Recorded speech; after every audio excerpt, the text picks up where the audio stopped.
भर में बकरीद के त्योहार की धूम। दिल्ली यूपी राजस्थान में पढ़ी गई बकरीद की नमाज, सुरक्षा के भी कड़े इंतजाम।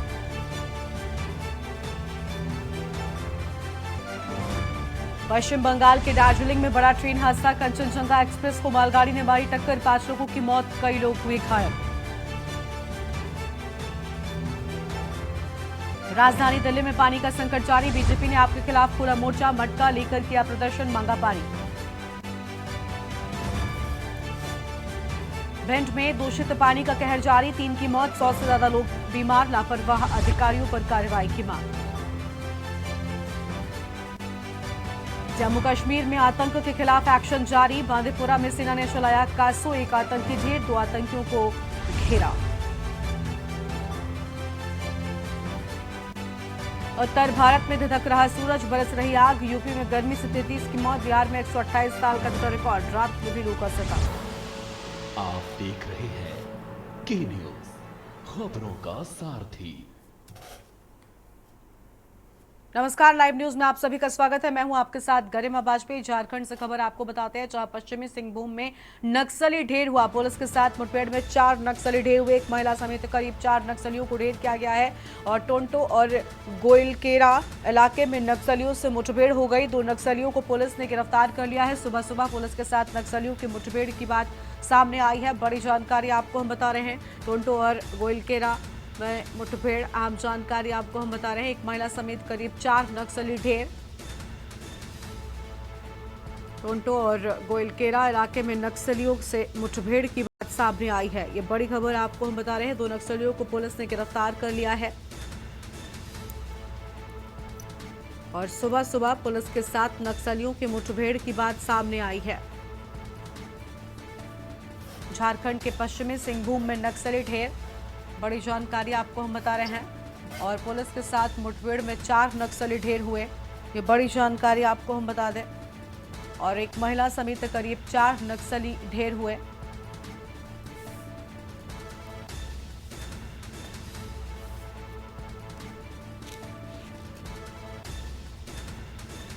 फिलहाल ये बड़ी जानकारी आपको हम बता रहे हैं।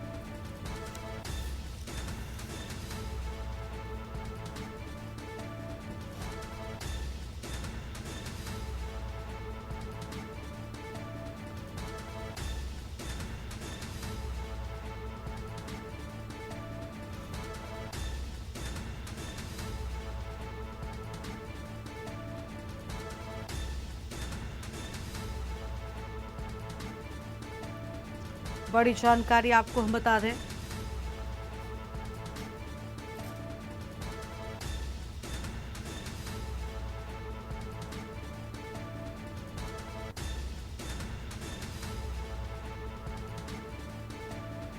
तो नक्सली ढेर हुए, एक महिला समेत करीब 4 नक्सलियों के ढेर होने की बात सामने आई है। बड़ी जानकारी टोंटो और गोइलकेरा से अहम खबर, 2 नक्सलियों को पुलिस ने गिरफ्तार किया है।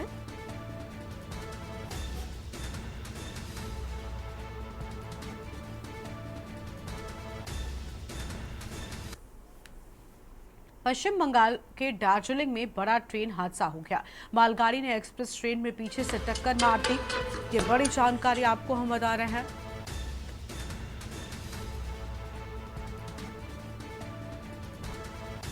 तो यह अहम खबर आपको हम बता दें।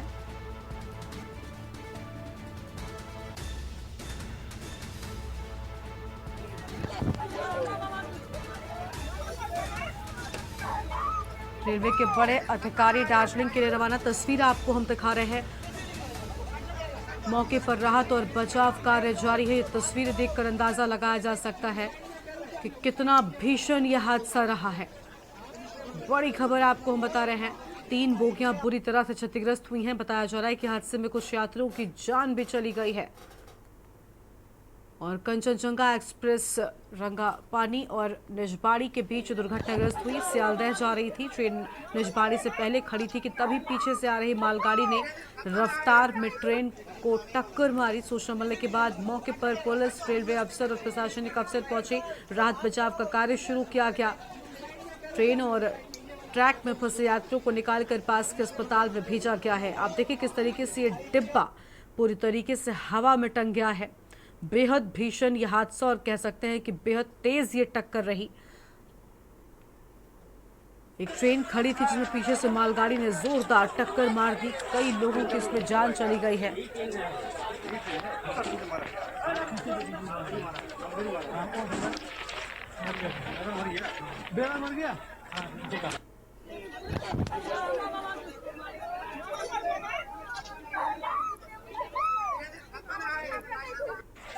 कंचन घाटी का एक्सीडेंट हो गया रास्ते में, सवारियों को निकालते ही।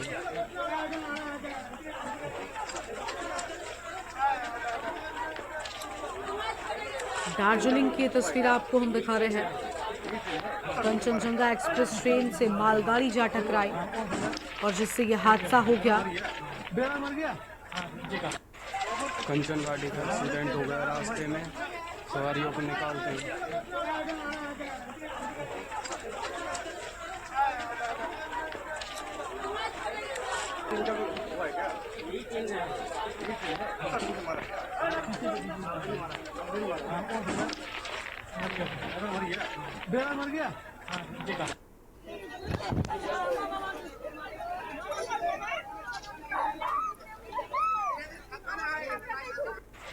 कंचन घाटी का एक्सीडेंट हो गया रास्ते में, सवारियों को निकालते ही।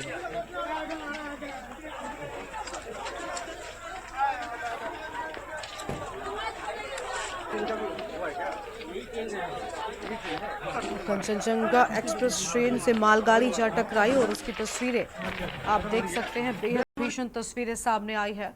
और इस बीच ट्रेन हादसे से जुड़ी एक और बड़ी जानकारी आपको बताते हैं। ट्रेन हादसे से जुड़ी बड़ी जानकारी सामने आ रही है, जहां पर बड़ी खबर आपको हम बता दें। इस हादसे से जुड़ी बड़ी जानकारी सामने आई है। मालगाड़ी ने सिग्नल ओवरशूट किया। रेलवे सूत्रों के हवाले से ये बड़ी जानकारी आपको हम बता रहे हैं। मालगाड़ी ने सिग्नल ओवरशूट किया, सिग्नल तोड़कर एक्सप्रेस को टक्कर मारी। युद्ध स्तर पर राहत और बचाव कार्य जारी है। रेल मंत्री की ओर से ये बड़ी बातें कही गई हैं। फिलहाल ये बड़ी खबर आपको हम बता रहे हैं।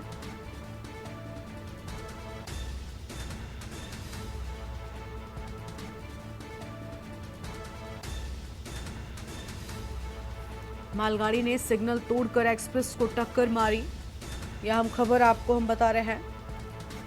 और युद्ध स्तर पर राहत और बचाव कार्य जारी होने की बात कही गई है। तो ये बड़ी जानकारी आपको हम बता रहे हैं। दार्जिलिंग ट्रेन हादसे से जुड़ी बड़ी खबर।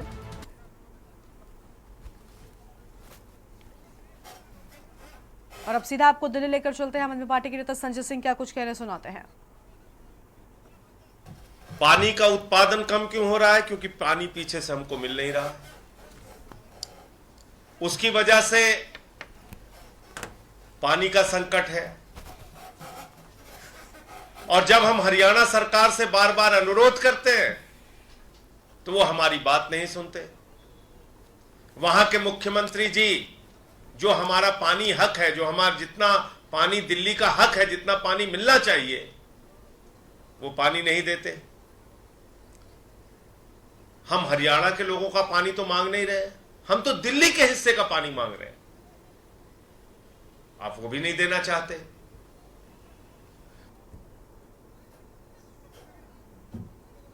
दूसरा, जब एलजी साहब से शिकायत कीजिए तो एलजी साहब शिकायतों का निस्तारण करने के बजाय उसमें अपना राजनीतिक स्टेटमेंट जारी करते रहते हैं। उनका भी इंटरेस्ट इस बात में है कि दिल्ली में कैसे पानी की समस्या रहे। और इन सब के बीच में जब लोग पानी के संकट से जूझ रहे हैं तो भारतीय जनता पार्टी के लोग हल्ला, हंगामा, गुंडागर्दी, ऑफिस में तोड़फोड़, पानी की सप्लाई रोकना, पानी की पाइप तोड़ना, ये कर रहे हैं। मतलब आपको ऐसे संकट के समय में दिल्ली की पानी का समस्या का समाधान कराने के लिए बीजेपी के 7 सांसद जिताए हैं दिल्ली के लोगों ने। क्या उन 7 सांसदों को, जो अब मंत्री भी बन चुके हैं, उनको आवाज नहीं उठानी चाहिए पानी के लिए?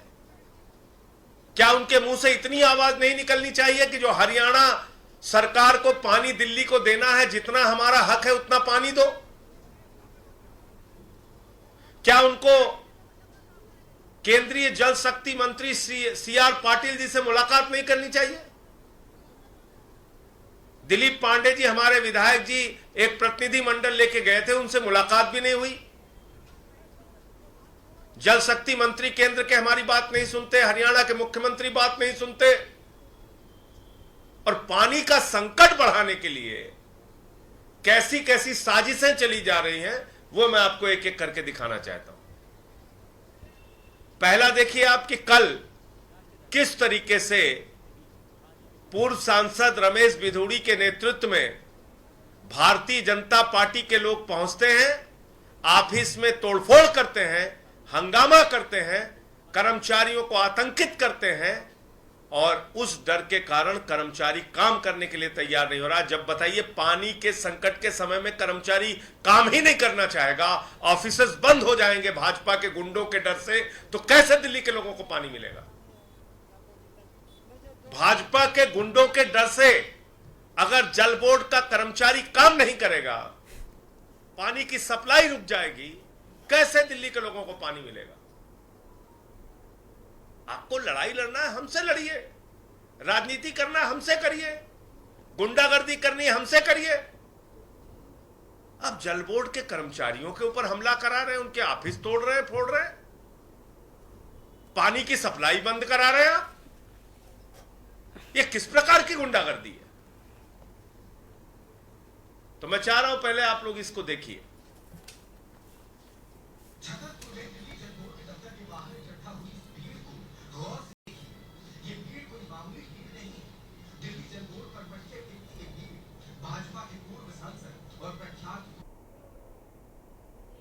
तो दिल्ली से ये तस्वीरें आपको हम दिखाए थे, जहां आम आदमी पार्टी के नेता संजय सिंह प्रेस कॉन्फ्रेंस में पानी कमी को लेकर अहम बातें कहते हुए नजर आए हैं। तस्वीर हमने आपको दिखाई, लेकिन ये दूसरी ओर तस्वीरें हैं जहां आम जनता पानी को लेकर परेशान बेहाल नजर आ रही है।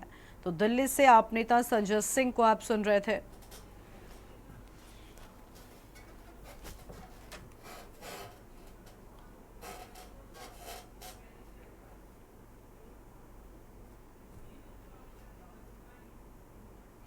आगे बढ़ते हैं खबरों की ओर और अगली बड़ी जानकारी आपको बताते हैं। इस बीच एक अहम खबर लखनऊ से सामने आ रही है, जहां सीएमयूगी का मिशन रोजगार जारी है।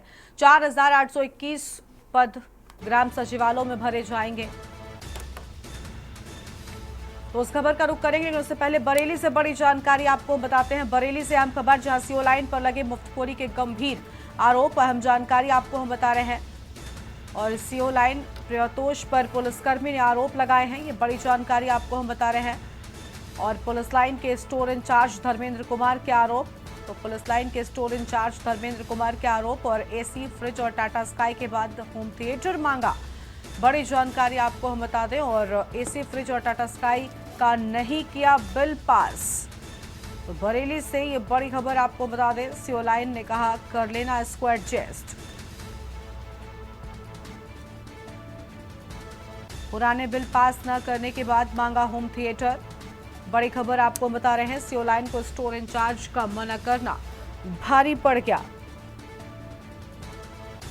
और सीओ ने मना करने पर स्टोर इंचार्ज के पद से हटाया है। फिलहाल ये बड़ी जानकारी आपको हम बता दें। पीड़ित हेड कांस्टेबल की ओर से अहम बातें कही गई। सीओ ने मना करने पर स्टोर इंचार्ज के पद से हटाया।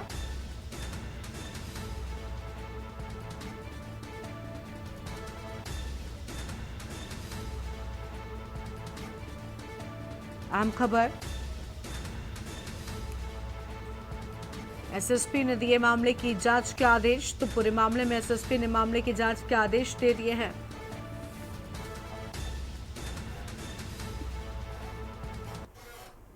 और अगली खबर का रुख कर लेते हैं। अगली खबर आपको लखनऊ से बताते हैं। इस बीच लखनऊ से बड़ी जानकारी का रुख कर लेते हैं। सीएम योगी का मिशन रोजगार जारी है। तो सीएम योगी का मिशन रोजगार जारी। 4821 पद ग्राम सचिवालयों में भरे जाएंगे।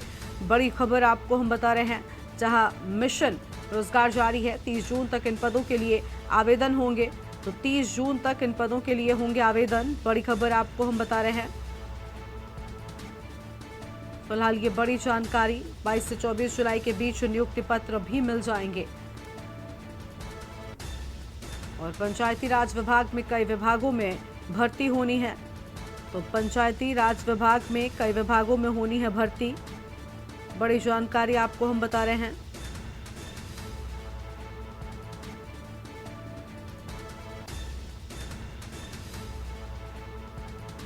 फिलहाल यह अहम खबर आपको हम बता दें।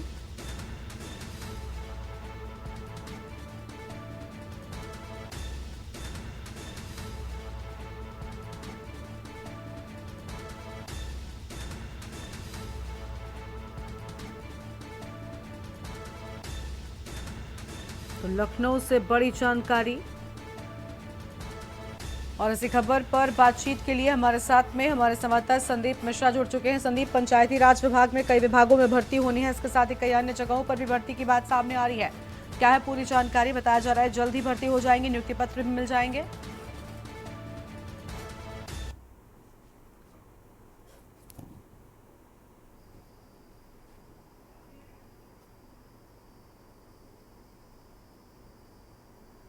संदीप, आवाज मिल रही है? तो संदीप तक आवाज नहीं पहुंच पा रही है। बड़ी खबर आपको हम बता दें, जहां पर 30 जून तक इन पदों के लिए आवेदन होंगे और नियुक्ति पत्र भी मिल जाएंगे जल्द ही। बड़ी जानकारी लखनऊ से 20 आपको बता दें कि 22 से 24 जुलाई के बीच नियुक्ति पत्र मिलने की बात सामने आ रही है। तो यह हम खबर आपको हम बता दें।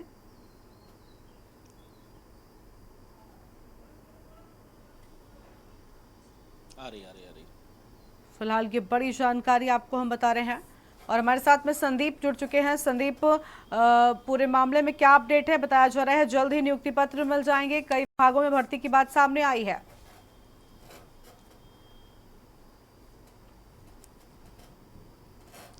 गरिमा, देखिए जिस तरीके से उत्तर प्रदेश की योगी सरकार लगातार निरंतर इस पर प्रयास कर रही है कि इस बार मिशन रोजगार कैसे लोगों को ज़्यादा से ज़्यादा मिल सके, यानी कि जो बेरोजगारी जो दर है उसको घटाया कैसे जा सके, उसको लेकर के निरंतर प्रयास कर रही है। और लगातार इसी तर्ज की अगर बात करते हैं तो ग्राम सचिवालयों के जो पद हैं उन पर जो है 30 तारीख तक जो है वो भरने की बात कही, रोजगार मेले की जारी करने की बात कही गई है। इसके साथ साथ में 4,821 पद जो होंगे उन पर भर्ती जो है प्रक्रिया बहुत जल्दी कर दी जाएगी। इसको लाने में लगातार योगी सरकार तेजी कर रही है। इसके साथ हम अगर बात करते हैं तो पंचायती राज विभाग में जो पंचायत सहायक कंप्यूटर हैं उनके ऑपरेटरों की जो भर्ती होनी है उस भर्ती पर भी सरकार जो है विचार विमर्श कर रही है। इसके साथ साथ विभाग में अकाउंटेंट की जो भर्ती होनी है उस पर भी विचार विमर्श कर रही है। तो ये माना जा रहा है कि उत्तर प्रदेश की योगी सरकार जिस तरीके से युवाओं को लेकर के सबसे ज्यादा जागरूक हो रही है, क्योंकि वजह यह है कि विपक्ष लगातार बेरोजगारी के मुद्दे को लेकर के हमेशा टोल करता रहता है। तो वजह यह भी मानी जा रही है कि इस बार योगी सरकार पूरा निरंतर इस वैकेंसी निकालने और भर्तियां पूरी करने को लेकर के ये प्रयास जो है उनका ये जारी रहेगा, क्योंकि जिस तरीके से सभी विभागों में जो पद खाली हैं उनका पूरा डाटा जो है वो मुख्यमंत्री योगी आदित्यनाथ ने कुछ दिन पहले ही सभी विभागों से मांगा था। हालांकि अब समय हो चुका है कि जैसे जैसे विभागों से डाटा आता जा रहा है वैसे वैसे वैकेंसी वहां पर निकाली जा रही है और वैकेंसी की डेट भी सुनियोजित की जा रही है। लेकिन साफ है कि जिस तरीके से उत्तर प्रदेश की योगी सरकार मिशन रोजगार के तहत लगातार जो बेरोजगार हैं उनको रोजगार देने का जो उनका वादा था पिछले कई सालों से, उस वादे पर पूरी तरीके से जो है पालन करते हुए नजर आ रहे हैं। और इसी तर्ज की अगर हम बात करते हैं तो लगातार वो प्रयास उनका जो है वो निरंतर जारी है। बिल्कुल, साफ तौर पर बड़ा प्रयास जारी है और देखिए कई पदों को लेकर जानकारी मिल रही है कि आवेदन भी होंगे, इसके साथ ही कई पर भर्ती होगी। शुक्रिया आपका संदीप हमारे साथ जुड़ने के लिए। अहम जानकारी के लिए तो 22 से 24 जुलाई के बीच नियुक्ति पत्र मिलने की बात सामने आई है। 4,821 पद ग्राम सचिवालयों में भरे जाएंगे। अहम खबर आपको हम बता दें, जहाँ पर इन सभी पदों पर नियुक्ति होगी और पंचायती राज विभाग में कई विभागों में भर्ती होगी।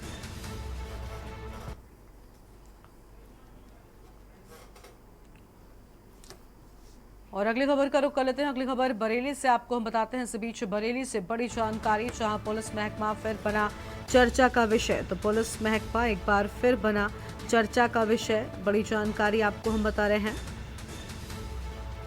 तो पुलिस महकमा फिर बना चर्चा का विषय। फिलहाल ये बड़ी जानकारी आपको हम बता रहे हैं।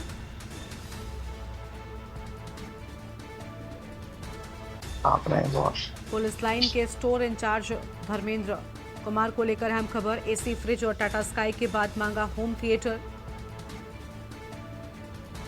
एसी, फ्रिज और टाटा स्काई का बिल नहीं पास किया। शानू कुमार हमारे साथ में इसी खबर पर बातचीत के लिए जुड़ चुके हैं। शानू, सीओ लाइन ने कहा इसको एडजस्ट कर लेना, एसी, फ्रिज और कई और बड़ी चीजों के नाम सामने आ रहे हैं। इसके बाद होम थिएटर की डिमांड की गई थी। मामला क्या है पूरा और पूरे मामले में एक्शन क्या लिया गया है?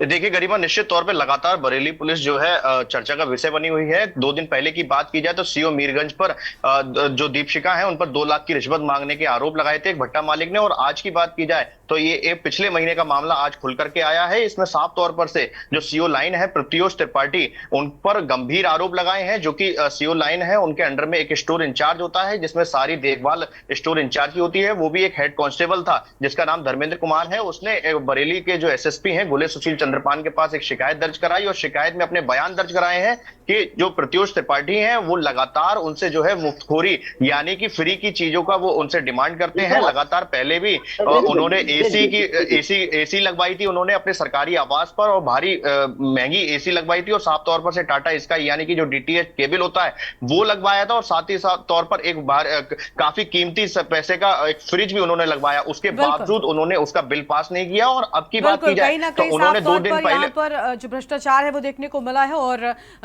रसूख यहाँ पर दिखाकर पूरे मामले में फायदा उठाया जाता है। बहुत शुक्रिया आपका हमारे साथ जुड़ने के लिए, अहम जानकारी के लिए। तो पुलिस लाइन के स्टोर इंचार्ज धर्मेंद्र कुमार को लेकर बड़ी जानकारी। एसी, फ्रिज और टाटा स्काई के बाद होम थिएटर मांगे जाने की बात सामने आई है। बड़ी खबर आपको हम बता रहे हैं, एसी, फ्रिज और टाटा स्काई का नहीं किया बिल पास। और अगली खबर रायबरेली से आपको हम बताते हैं, जहां 14 जून से लापता 16 वर्षीय युवक का मिला शव। युवक का शव मिला थाने से 500 मीटर दूर जंगल में मिला युवक का शव। मृतक के शरीर पर कई जगह पर मिले हैं चाकुओं के निशान। मृतक अमन लोधी की हत्या से घर में मचा कोहराम। सूचना पर पहुंची पुलिस ने शव को कब्जे में ले लिया है। हरचंदपुर थाना क्षेत्र के प्यारेपुर की ये पूरी घटना है। इसी खबर पर बातचीत के लिए हमारे साथ में केशवानंद है। केशवानंद, पूरा मामला क्या है? एक युवक का शव मिलने की बात सामने आई है। के प्यारेपुर से रहने वाला एक युवक है, वो लंबे समय से घर से लापता था, जिसको लेकर के पुलिस जांच पड़ताल कर रही थी। लेकिन थाने से तकरीबन 500 मीटर की दूरी पर जंगल है जहां पर के युवक का शव मिला है। बताया जा रहा है युवक के जो शव है उसके शरीर पर काफी घाव के निशान बताए हैं। वहीं परिजनों ने हत्या की आशंका जताई है। फिलहाल पुलिस इस पूरे मामले को लेकर के जांच पड़ताल में जुट गई है। वहीं परिजन हत्या का आरोप लगा रहे हैं। पुलिस ने कहा तहरीर मिलने के बाद पूरे मामले की जांच कर कार्रवाई की जाएगी। फिलहाल लगातार देखा जा रहा है कि रायबरेली में जिस प्रकार अपराध का जो ग्राफ है वो लगातार बढ़ता हुआ जा रहा है। वो रायबरेली की जो भी थाने हैं सभी थानों में देखा जा रहा है कि लगातार अपराध और चोरी के ग्राफ है वो बढ़ते हुए दिखाई दे रहा है। जी ठीक है, बहुत शुक्रिया आपका हमारे साथ जुड़ने के लिए, अहम जानकारी के लिए। तो मृतक के शरीर पर कई जगह पर चाकुओं के भी निशान मिलने की बात सामने आई है। अहम खबर आपको हम बता रहे हैं। सूचना पर पहुंची पुलिस ने शव को कब्जे में ले लिया है। बड़ी जानकारी आपको हम बता रहे हैं। रायबरेली से खबर, 14 जून से लापता 16 वर्षीय युवक का शव मिला।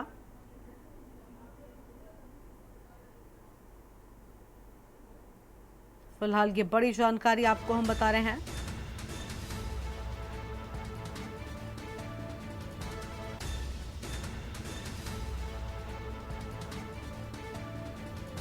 मृतक के शरीर पर कई जगह पर मिले चाकुओं के निशान।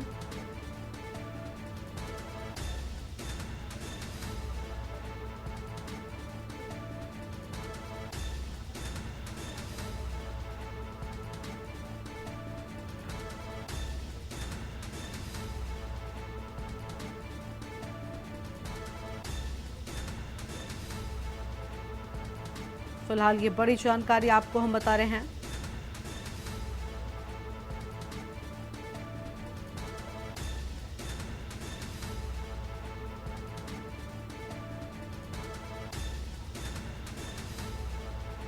मृतक अमन लोधी की हत्या से घर में कोहराम मचा।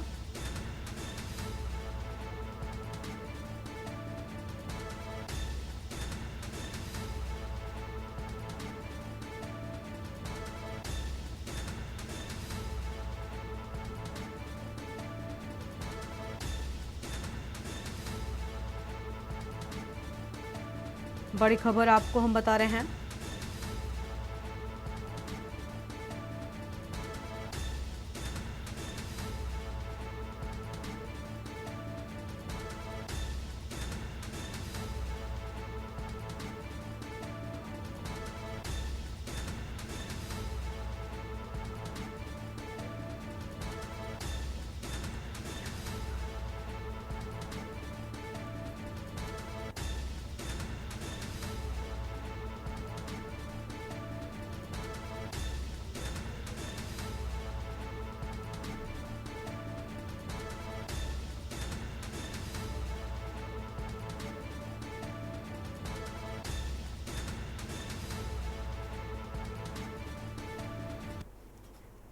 और यहाँ पर रुकते हैं एक छोटे से ब्रेक के लिए, जल्द लौटेंगे। आप देख रहे हैं के न्यूज, खबरों का सारथी। ब्रेक के बाद आप सभी का स्वागत है और इस बीच औरैया से एक अहम जानकारी सामने आ रही है। सबसे पहले उसका रुख कर लेते हैं, औरैया से खबर का रुख करते हैं जहां पर जामा मस्जिद का छज्जा गिरने से कई लोगों की घायल होने की बात सामने आई है। औरैया से खबर, जामा मस्जिद का छज्जा गिरने से कई लोग घायल, लगभग 1 दर्जन लोग छज्जा टूटने से घायल हो गए। बड़ी जानकारी आपको हम बता रहे हैं, घायलों को अस्पताल में भर्ती कराया गया है। तो जामा मस्जिद का छज्जा टूटने से कई लोगों के घायल होने की बात सामने आई है। नमाज के दौरान जामा मस्जिद का छज्जा गिरा है, तो नमाज के दौरान गिरा जामा मस्जिद का छज्जा, घायलों को अस्पताल में भर्ती कराया गया है। ये बड़ी खबर आपको बता दें, तो नमाज के दौरान छज्जा गिरा। और हमारे साथ उमेश अवस्थी हमारे संवाददाता औरैया से जुड़ चुके हैं। उमेश का रुख कर लेते हैं। उमेश, छज्जा गिरने से कई नमाजी घायल हो गए हैं, क्या जर्जर छज्जा था, बावजूद इसके वहां पर लोगों की भारी भीड़ नमाज अदा करने के लिए पहुंची?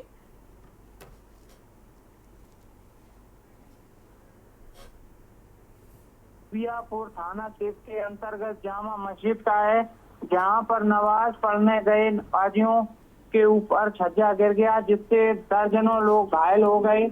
सूचना पर पहुंची दिव्यापुर पुलिस ने तत्काल सीएचसी दिव्यापुर में उन्हें भर्ती कराया, जहां पर लगातार उनका इलाज चल रहा है। गंभीर घायलों को सौसैया चिचावली जिला अस्पताल में भर्ती कराया गया है, जहां पर उनकी स्थिति को सामान्य बताया गया है। वहीं पर सूचना पर पहुंचे सीओ सदर महेंद्र प्रताप सिंह ने बताया कि जो छज्जा है वो जर्जर स्थिति में था और कई दर्जनों लोग एक साथ खड़े हो गए, जिससे छज्जा गिर गया है। गंभीर हालत को देखते हुए सौसैया अस्पताल में घायलों को भर्ती कराया गया है। स्थिति सामान्य बनी हुई है। जी ठीक है, बहुत शुक्रिया उमेश जी आपका हमारे साथ जुड़ने के लिए और अहम जानकारी के लिए। तो ये बड़ी खबर, छज्जा टूटने से लगभग कई लोगों के घायल होने की बात सामने आई है। फिलहाल ये बड़ी खबर आपको हम बता रहे हैं।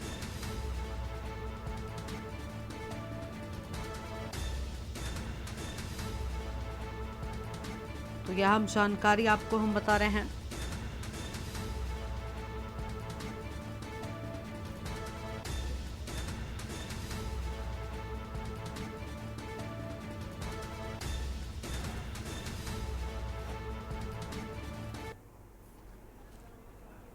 और आगे बढ़ते हैं खबरों की ओर। अगली खबर आपको हम चंदौली से बताते हैं। चंदौली से बड़ी जानकारी, जहां पर नौगढ़ जंगल में नाबालिग युवती का शव मिला, दुष्कर्म के बाद गला दबाकर हत्या की आशंका की बात सामने आई है। शादी में मलेवर गांव में चचेरी बहनों के साथ गई थी। विनायकपुर गांव में शादी से रात 1 बजे से लापता थी युवती की हत्या के बाद ग्रामीणों ने हंगामा किया।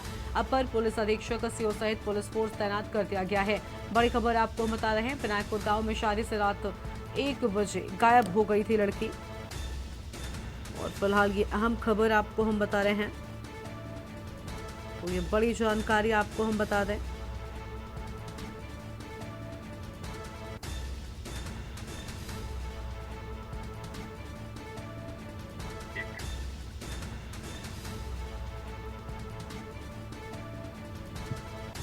फिलहाल ये बड़ी खबर आपको हम बता रहे हैं।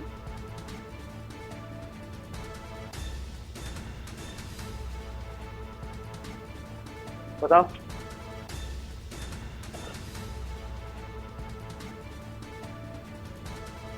थोड़ा सा नीचे।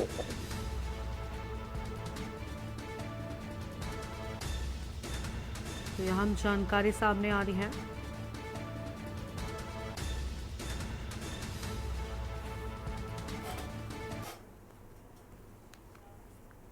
आगे बढ़ते हैं खबरों की ओर। ललितपुर से खबर, जहां न्याय न मिलने से आत्मदाह को मजबूर है पीड़ित परिवार। तो न्याय न मिलने से आत्मदाह को मजबूर पीड़ित परिवार और हल्का चौकी इंचार्ज द्वारा पीड़ितों को नहीं मिला न्याय। कोतवाली में खुद पर पेट्रोल डालकर किया आग लगाने का प्रयास। मौके पर मौजूद पुलिसकर्मियों ने व्यक्ति को सुरक्षित सदर कोतवाली परिसर का मामला बताया जाता है। बड़ी खबर आपको हम बता रहे हैं, कोतवाली में आग लगाने का प्रयास किया गया है। हमारे साथ हमारे संवाददाता शैलेंद्र जैन जुड़ चुके हैं, उनका रुख कर लेते हैं। शैलेंद्र, एक परिवार को न्याय नहीं मिला तो कोतवाली में खुद पर आग लगाने का प्रयास किया, पूरी जानकारी क्या है? जी, मैं बता दूं कि ललितपुर सदर कोतवाली क्षेत्र का मामला है, जहां कुछ परिजनों में आपसी में विवाद था, जिसको लेकर पति पत्नी और बच्चे सहित वो अपने न्याय के लिए कोतवाली पहुंचे थे। लेकिन वहां अचानक अपने साथ जो पेट्रोल वगैरह कुछ लाया था, वो ज्वलनशील पदार्थ पति, और उसने बच्चे पर, अपनी पत्नी पर और खुद पर डाल लिया था। लेकिन वहां मौजूद पुलिस थी, पुलिस ने तुरंत उसे बचा लिया और हिरासत में ले लिया था। लेकिन अब सवाल उठता है कि आखिर यह करने को क्यों लोग मजबूर हैं। तो सब बात सामने आती है कि जहां चौकी इंचार्ज, हल्का इंचार्ज छोटी छोटी बातों को ध्यान नहीं देते हैं और पीड़ित लोग एसपी के दरवाजे तक पहुंचते हैं या फिर इस प्रकार के आत्मदाह के प्रयास करते हैं। आखिर न्याय पाने के लिए क्यों लोग भटक रहे हैं, यह एक बड़ा सवाल उठता है कि पुलिस जो कि सुरक्षा का जिम्मा है जिस पर प्रदेश में, तो लेकिन उसके बावजूद भी लोगों को न्याय नहीं मिल पा रहा, यह एक बड़ा सवाल है। जी बिल्कुल, साफ तौर पर न्याय न मिल पाने से लोग परेशान। शुक्रिया आपका हमारे साथ जुड़ने के लिए। हम जानकारी के लिए तो हल्का चौकी इंचार्ज के ओर से यहाँ पर न्याय नहीं मिला, जिसके बाद ये बड़ा कदम उठाए जाने की बात सामने आई है। फिलहाल ये बड़ी खबर आपको हम बता रहे हैं, तो यह हम जानकारी आपको हम बता दें।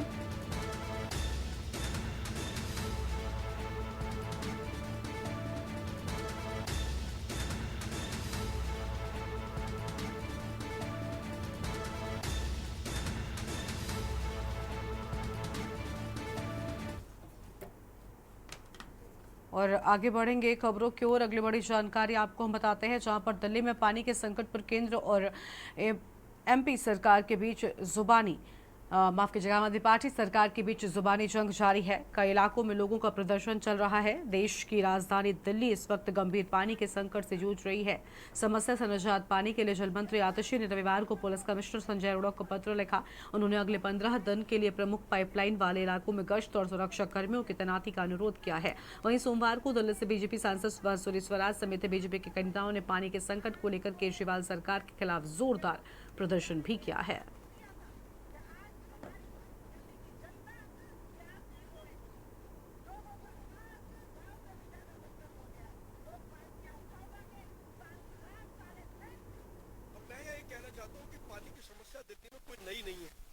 हर साल गर्मियों में पानी की समस्या होती है। मेरा सवाल केजरीवाल सरकार से है कि जब हर साल गर्मियों में पानी की समस्या होती है तो पिछले सालों के अंदर केजरीवाल सरकार ने क्या किया कि जिससे पानी की इस समस्या का स्थायी समाधान निकाला जाए। साफ पता लगेगा कि उन्होंने कुछ नहीं किया, क्योंकि समस्याओं का हल निकालने में केजरीवाल सरकार की कोई दिलचस्पी नहीं है।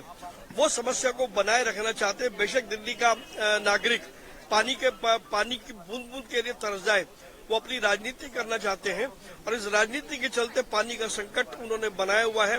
टैंकर माफिया से गठजोड़ है, पानी की पाइपलाइनों में रिसाव हो रहा है, उसको रोकने की कोई कोशिश वो लोग नहीं कर रहे हैं। साफ दिखाई देता है कि इस मुद्दे पर आम आदमी पार्टी राजनीति कर रही है और इस प्रकार की राजनीति हम होने नहीं देंगे। और इसीलिए आज दिल्ली में सभी विधानसभाओं पर भारतीय जनता पार्टी के कार्यकर्ता प्रदर्शन कर रहे हैं। हरियाणा सरकार ने आंकड़े देकर के बताया कि हरियाणा को जितना पानी देना था उससे ज्यादा पानी दिया गया है। ये कुप्रबंधन है केजरीवाल सरकार का, उनकी नाकामी है, उनका निकम्मापन है, उनका नकारापन है कि उन्होंने पानी की समस्या को हल करने की दिशा में कोई सार्थक कदम नहीं उठाया।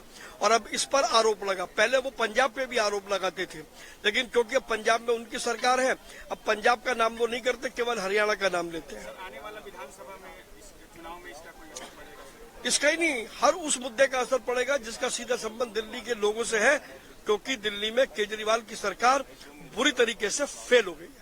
जनता पार्टी का कर्तव्य है और जब तक दिल्ली वालों को पानी मिल नहीं जाता, एक एक बूंद का हिसाब हो नहीं जाता, तब तक अरविंद केजरीवाल उनके विधायकों का घेराव होता रहेगा। पानी की चोरी, पानी की कालाबाजारी, पानी का व्यापार अरविंद केजरीवाल उनके विधायक करते हैं। अगर पानी की चोरी और पानी की बर्बादी रोक ली जाए तो दिल्ली वालों को उनके हिस्से का पानी पूरा मिल सकता है। लेकिन आम आदमी पार्टी राजनीति करने का भी आरोप लगा रही है। आम आदमी पार्टी ही राजनीति कर रही है। 10 साल से आप सरकार में हो, फ्री पानी की बात करते, ये गंदा पानी पिला रहे हो, शर्म आनी चाहिए तुम्हें। आज दिल्ली वालों को पीने का पानी एक एक बूंद नहीं मिल रहा। 10 साल से क्या तालियां बजा रहे हो यहाँ बैठ के? सिर्फ दिल्ली को लूटने का काम कर रहे हो, अपने राजमहल प्ले कर रहे हो। उस दिल्ली की जनता जिस उम्मीद को चुन रही थी, वो आपने उनके सपनों को चकनाचूर किया है। मैं फिर कह रहा हूँ, दिल्ली के आम आदमी पार्टी के विधायक पानी की चोरी करते हैं, कालाबाजारी करते हैं, व्यापार करते हैं। अगर ये रोक लिया जाए तो दिल्ली को पानी पूरा का पूरा मिल सकता है। पाइपलाइन को क्षतिग्रस्त बीजेपी के वर्कर्स कर रहे हैं, ये भी आरोप लगा रहे हैं। आतिशी मार झूठ बोलना, उनका काम है झूठ बोलना। मैं आतिशी को चुनौती देता हूँ, साबित करें अन्यथा इस्तीफा दें। संवैधानिक पद पे बैठे, शर्म आनी चाहिए तुम्हें झूठ बोलते हुए। अपने फेलियर को, अपनी विफलता को छुपाने के लिए हम पर आरोप लगा रही हो। अपने गिरेबान में झांक के देखो, अगर तुमने ये चोरी और कालाबाजारी रोक ली होती, पानी की बर्बादी रोक ली होती, तो आज दिल्ली वाले एक एक बूंद के लिए नहीं तरसते। कॉन्स्पिरेसी लगा रही है आरोप आम आदमी पार्टी की। रमेश पितूड़ी ने लॉ एंड ऑर्डर सिचुएशन को डिस्टर्ब करने की कोशिश। दिल्ली की जनता अपनी हक के लिए आवाज उठा रही है। ये तो इसी कमरे में बैठ के प्रेस कॉन्फ्रेंस कर देती हैं। समर एक्शन प्लान पे क्या काम किया आज तक बता दें जरा एक बार भी। और दिल्ली की जनता को मैं फिर कह रहा हूँ, पहले भी कहा था कि दिल्ली की जनता को ये आम आदमी पार्टी की सरकार हल्के से न ले। ये अगर अपनी अना पे आ गई तो इनके पाप की लंका को जला के राख कर देगी।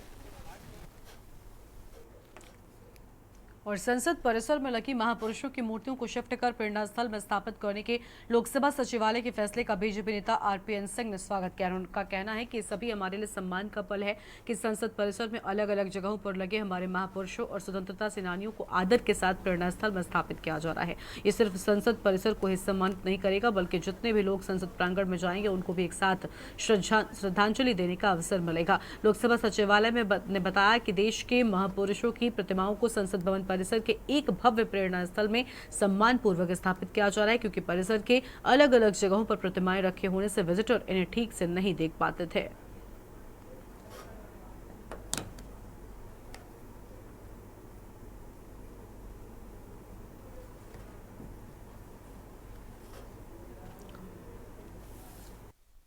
ये हम सभी के लिए सम्मान का पल है कि सांसद प्रांगण में अलग अलग स्थानों पर स्थापित हमारे महापुरुषों और स्वतंत्र सेनानियों को आदर के साथ प्रेरणा स्थल पर स्थापित किया गया है।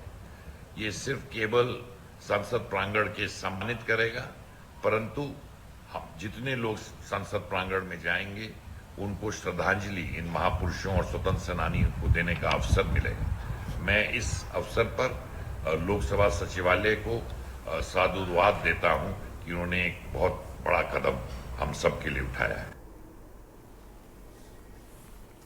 और अगली खबर दिल्ली से है। संसद परिसर में लगी महापुरुषों की मूर्तियों को शिफ्ट कर प्रेरणा स्थल में स्थापित करने को लेकर सियासत भी तेज हो गई है। लोकसभा सचिवालय के फैसले का बीजेपी सांसद जगदम्बिका पाल ने स्वागत किया है। जगदम्बिका पाल ने इसे लोकसभा सचिवालय की सराहनीय पहल बताया।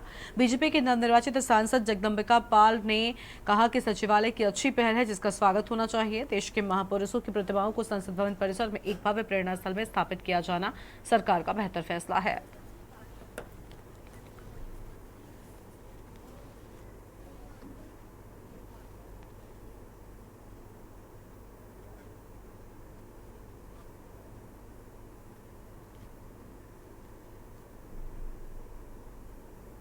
लोकसभा सचिवालय ने एक सराहनीय पहल किया है कि उस परिसर में अलग अलग स्थानों पे जिनका देश के इतिहास में, संस्कृति में, स्वतंत्रता संग्राम में उल्लेखनीय योगदान रहा है, उनकी अलग अलग प्रतिमाएं अलग अलग स्थानों पे थी। लेकिन अब एक प्रेरणा स्थल बना करके उन सारे महापुरुषों और स्वतंत्रता संग्राम सेनानियों को एक स्थान पे पुष्प वाटिका बना करके स्थापित करने का निर्णय लिया है।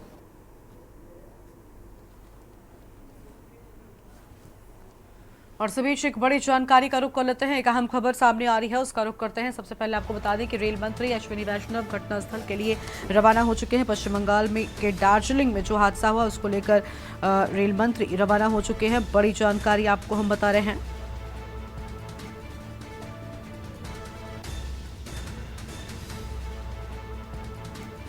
तो यह अहम खबर आपको हम बता दें, जहां पर रेल मंत्री रवाना हो चुके हैं। रेल मंत्री अश्विनी वैष्णव घटनास्थल के लिए रवाना हुए। इसमें कई लोगों की जान जाने की बात सामने आ रही है। रेल मंत्री ने दार्जिलिंग रेल हादसे को दुर्भाग्यपूर्ण भी बताया है।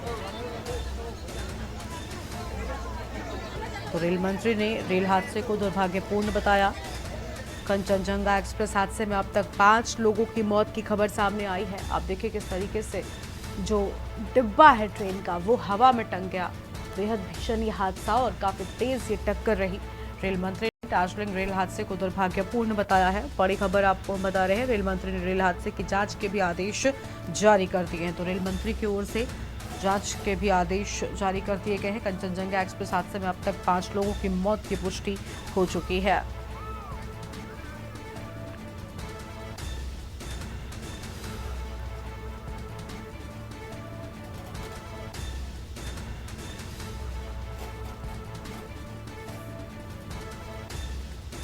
फिलहाल ये बड़ी खबर आपको हम बता रहे हैं। कंचनजंगा एक्सप्रेस हादसे में अब तक 5 लोगों की मौत।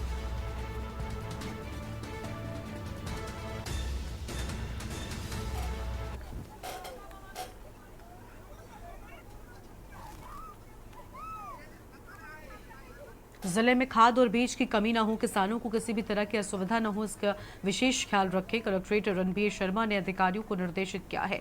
दरअसल बेमेतरा जिला पूरी तरीके से कृषि आधारित जिला है। यहाँ की 90% आबादी कृषि पर आश्रित है और उनका घर चलता है। ऐसे में कृषि और कृषि से संबंधित सभी चीजों का बड़ा महत्व होता है। खेतीबाड़ी शुरू करने से पहले लोगों को खाद बीज के लिए जोतना पड़ता है, जिसको लेकर इस बार जिला प्रशासन सजग है। जिले में पर्याप्त मात्रा में खाद बीज की उपलब्धता की बात कही जा रही है।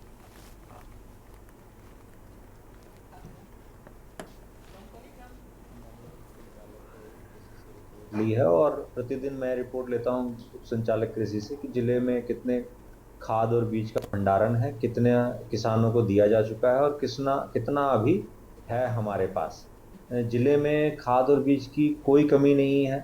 डीएपी भी हमारे पास पर्याप्त मात्रा में है, अन्य खाद जो है वो भी पर्याप्त मात्रा में है, तो किसानों को भ्रमित होने की जरूरत नहीं है। और आगे बढ़ते हैं खबरों की ओर। देश के अलग अलग शहरों में बड़ी संख्या में मुस्लिम समुदाय के लोगों ने बकरीद की खास नमाज अदा कर और एक दूसरे को बधाई दी है। नमाज के बाद लोगों ने एक दूसरे को बधाई दी। नमाज के लिए लोगों में सवेरे से ही मस्जिद में आना शुरू हो गया था।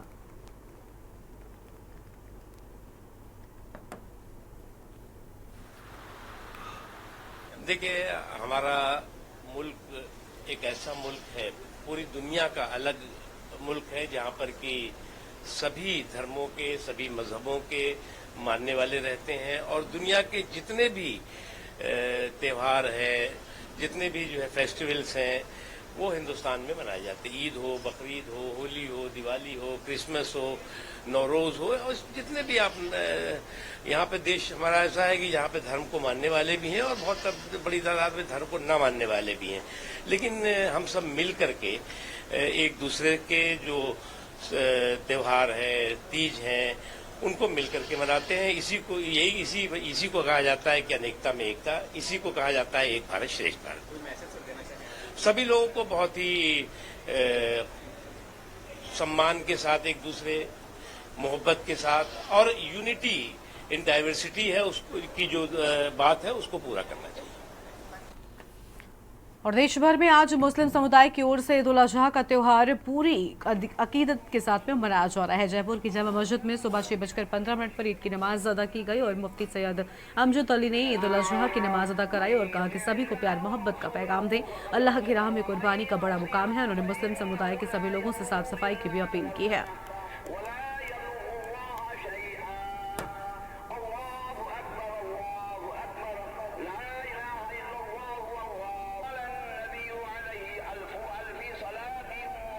सबको मेरी तरफ से पूरे हिंदू और मुसलमान भाइयों को ईद की बहुत बहुत तहे दिल से मुबारकबाद।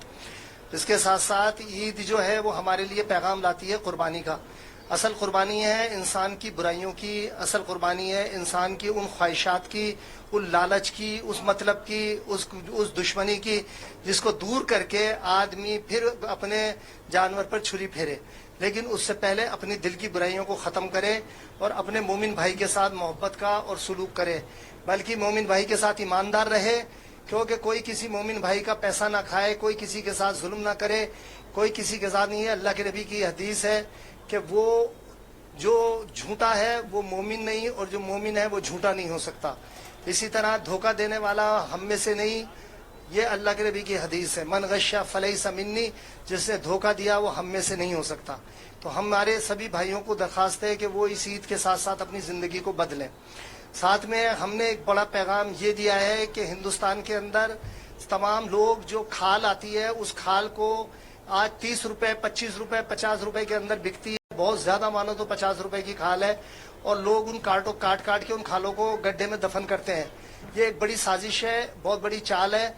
मैं अपने तमाम जितने भी पैसे वाले भाई हैं, सरमाएदार हैं, उन सबसे दरख्वास्त करूंगा कि वो जमा हो और सब एक मुत्तहिद होकर और कोई फैक्ट्री कायम करे, एक बड़ा ऐसा फैक्ट्री का तामीर शुरू करे जिसके अंदर अपनी खाले खुद खरीद कर उसकी सफाई करके और उनको सुखाकर और उसको एक्सपोर्ट किया जाए। इससे हमें बिजनेस भी मिलेगा और हमारी खालें भी हमें सस्ती मिलेंगी और हम दुश्मन की साजिशों से बचेंगे। ये मेरा सबसे बड़ा पैगाम है। और आगे बढ़ते हैं खबरों की ओर। राजधानी पटना से सटे मसौड़ी में शांतिपूर्ण तरीके से कड़े सुरक्षा इंतजाम के बीच बकरीद की नमाज पढ़ी गई है। गांधी मैदान और पुराने बाजार ईदगाह में सामूहिक नमाज पढ़ी गई, जहां पर हजारों की संख्या में लोग मौजूद रहे। इस मौके पर अनुमंडल प्रशासन अपनी पूरी टीम के साथ मुस्तैद दिखे हैं।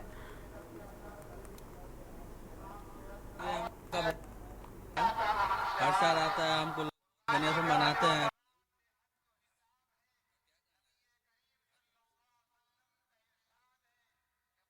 ठीक है, तो हर साल मनता है हम लोग जाएं घर तक, से खस्सी कटेगा उसके बाद होगा।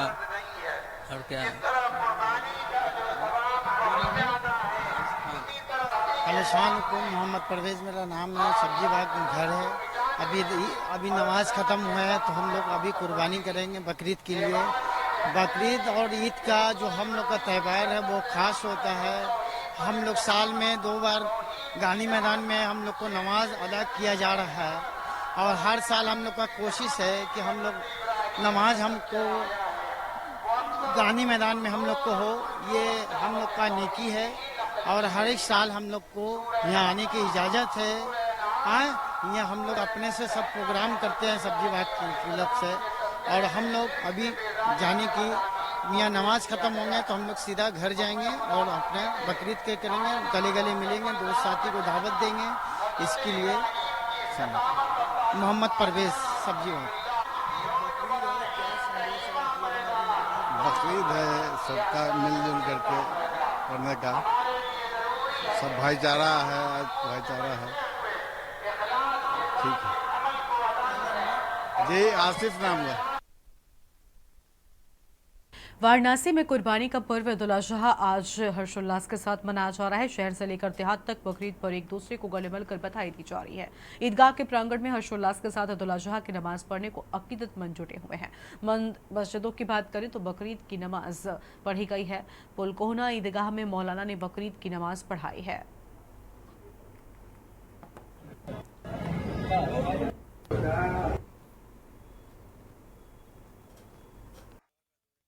पहले आके पढ़ते हैं ईदगाह में, उसके बाद जो है घर जाकर के कुर्बानी देते हैं।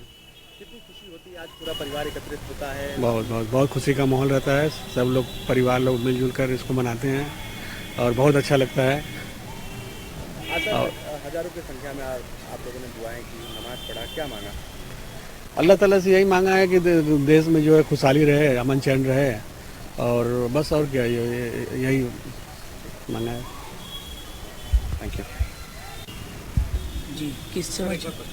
मुफ्ती शमीम अहमद अल हुसैनी, इमाम बड़ी ईदगाह काशी विद्यापीठ। सर, आज बकरीद का पर्व है, किस हर्षोल्लास से मनाया जाता है और क्या क्या करते हैं? बकरीद के मौके पर सबसे पहले त्यौहार पर जो है ईद उल अजहा की नमाज 2 रकात ईदगाह के अंदर अदा किया जाता है। उसके बाद दुआएं होती है मुल्क के अंदर अमन व सलामती की, और इसके बाद घरों को जाकर कुर्बानी के अमल को अंजाम दिया जाता है। जानवरों की कुर्बानी होती है अल्लाह के नाम पर, और उसको अपने दोस्त अहबाब अजीज़ वकारिब महल्ले इलाके में जो भी इस खुशी के मौके पर शरीक होता है, हर एक को इसके अंदर, बिरादरान वतन को भी इसके अंदर शामिल किया जाता है। मैं इस अहम मौके पर नई सरकार को मुबारकबाद भी पेश करता हूँ। जिस तरीके से ये अभी जो गठबंधन सरकार बनी है, और मैं ये चाहूँगा कि जो सबकी भलाई के नारे होते हैं, सबका साथ सबका विकास, अब इन सालों के अंदर जो मिलजुल कर सरकारें बन रही हैं, इसके अंदर पूरा मुल्क यही चाहेगा कि हर एक के का लिहाज और उसके मुताबिक जो ज़रूरियात हैं उस पर खुसूसी ध्यान और तवज्जो रखा जाएगा।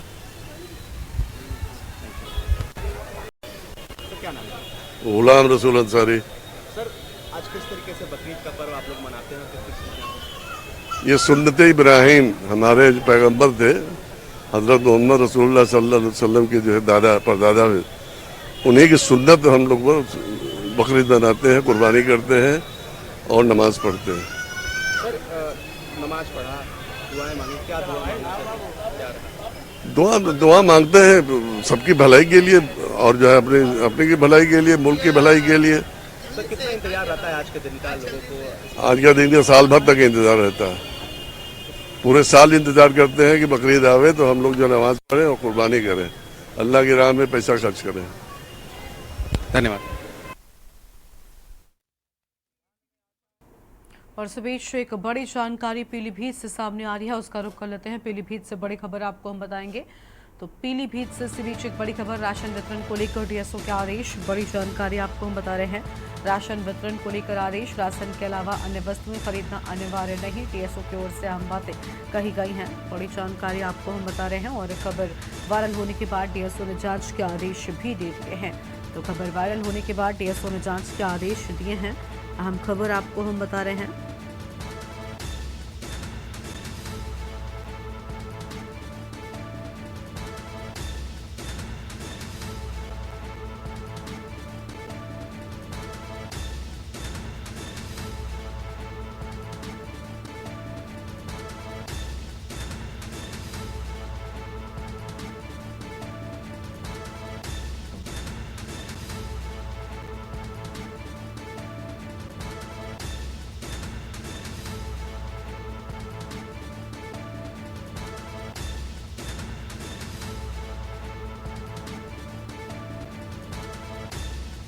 फिलहाल ये बड़ी जानकारी आपको हम बता रहे हैं।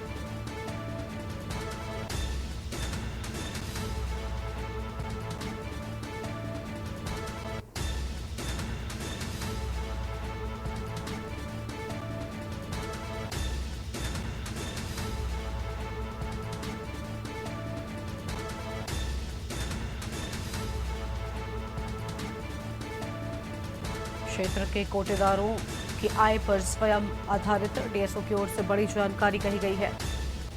पीलीभीत से खबर, राशन वितरण को लेकर डीएसओ के आदेश।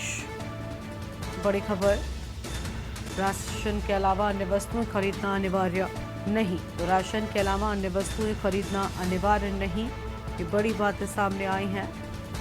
और अहम खबर आपको बता दें, राशन कार्ड धारकों की इच्छा पर वस्तुएं खरीदना निर्भर, डीएसओ की ओर से ये बड़ी बातें कही गई हैं।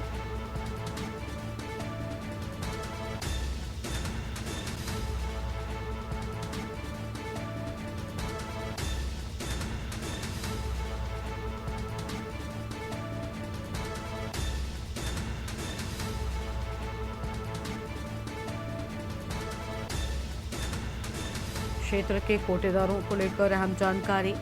पीलीभीत से खबर, राशन वितरण को लेकर डीएसओ के आदेश दिए जाने की बात सामने आई है।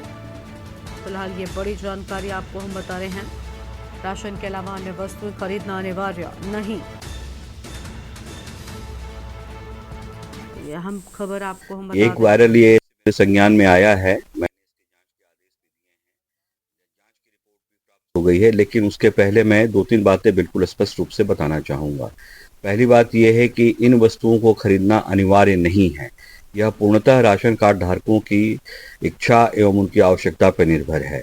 दूसरी बात यह है कि इसमें शासन प्रशासन अथवा जिला प्रशासन का इसमें सप्लाई करने में या उसकी बिक्री में कोई योगदान नहीं है, यह पूर्णतः कोटेदारों की व्यक्तिगत ये पे आधारित है। और सभी अमरोहा से खबर सामने आ रही है, उसका रुख कर लेते हैं। अमरोहा से अहम खबर आपको हम बताते हैं, जिले में आसमान से आग बरस रही है। तो अमरोहा से खबर, जहां जिले में आसमान से बरस रही है आग। अहम खबर आपको बताने, गर्मी से बचने के लिए लोग तरह तरह के तरीके अपना रहे हैं। बच्चों ने ट्रैक्टर ट्रॉली को स्विमिंग पूल बना दिया है। तो देखिए, इस भीषण गर्मी में बच्चे गर्मी से बचने के लिए क्या कुछ कर रहे हैं वो भी आपको हम दिखा रहे हैं। ट्रैक्टर ट्रॉली के अंदर ही स्विमिंग पूल बना दिया बच्चों ने। गर्मी से बचने के लिए तरह तरह के तरीके अपना रहे हैं बच्चे।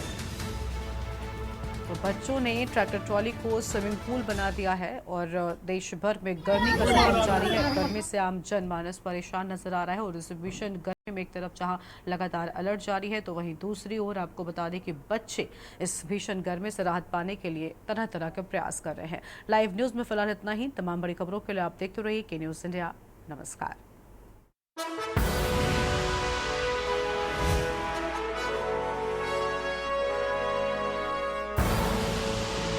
देख रहे हैं के न्यूज, खबरों का